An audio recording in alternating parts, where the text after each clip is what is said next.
Et voilà une nouvelle mesure gouvernementale qui s'effondre sous la pression. Après avoir tenté d'imposer un nouveau seuil unique de TVA pour les auto-entrepreneurs, le ministre de l'économie recule face à la contestation. Mais est-ce vraiment une victoire? Et surtout, pendant que l'État tâtonne, puisqu'il avance visiblement sans vision claire de la situation, êtes-vous en train de sécuriser votre propre avenir? Bienvenue dans la pièce sécurisée.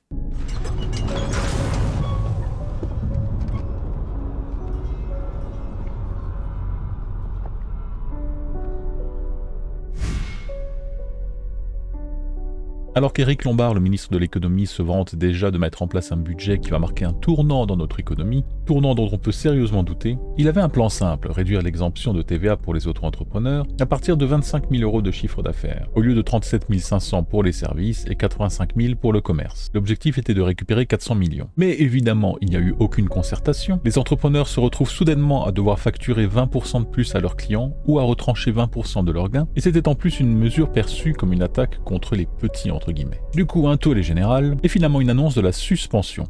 Alors attention, une suspension, ce n'est pas une suppression. C'est-à-dire qu'il va y avoir une concertation, ils vont se réunir entre eux, ils vont se dire « Ouais bon, on a tenté, voilà, au pire ça passait, puis c'était cool, maintenant ils ont peur aller, on va voir comment on peut les enfler d'une autre manière. » Ce qui est clair, c'est qu'ils ne vont pas renoncer à cette somme, ils vont de toute façon la trouver ailleurs. Alors les occasions de faire des économies ne manquent pas, mais ce n'est pas dans leur logique, puisqu'ils veulent simplement augmenter les impôts. Mais c'est encore une mesure mal préparée. On voit depuis des années des mesures prises à la va-vite. Aucune anticipation, aucune vision claire, aucune concertation. Alors certes, c'est une victoire que le tollé puisse faire reculer le gouvernement, mais l'État cherche toujours de l'argent. Et il finira par le trouver. Ils sont refoulés à la porte, ils vont rentrer par la fenêtre. Mais pour nous, en tant qu'épargnants, il me semble important de ne plus être dépendant des revirements incessants du gouvernement. Que vous soyez entrepreneur ou salarié, l'urgence est toujours la même. Constituez un capital et diversifiez vos placements dès maintenant.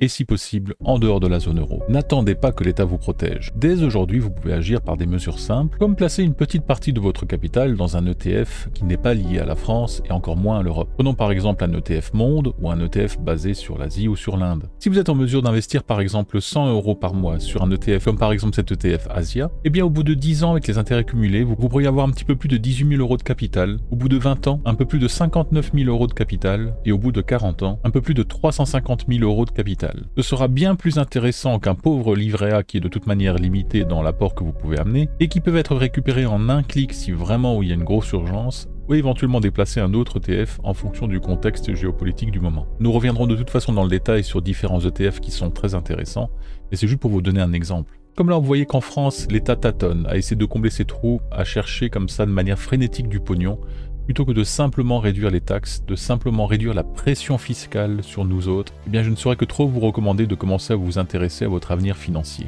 Plusieurs vidéos bien précises arriveront dans ces prochaines semaines, et je vais également vous partager ma progression avec un compte que je vais utiliser et que je vais dédier uniquement pour ça. Bref, nous allons en reparler très bientôt, et en attendant n'oubliez pas, ne rien faire c'est déjà choisir de perdre, et réagir c'est protéger votre liberté.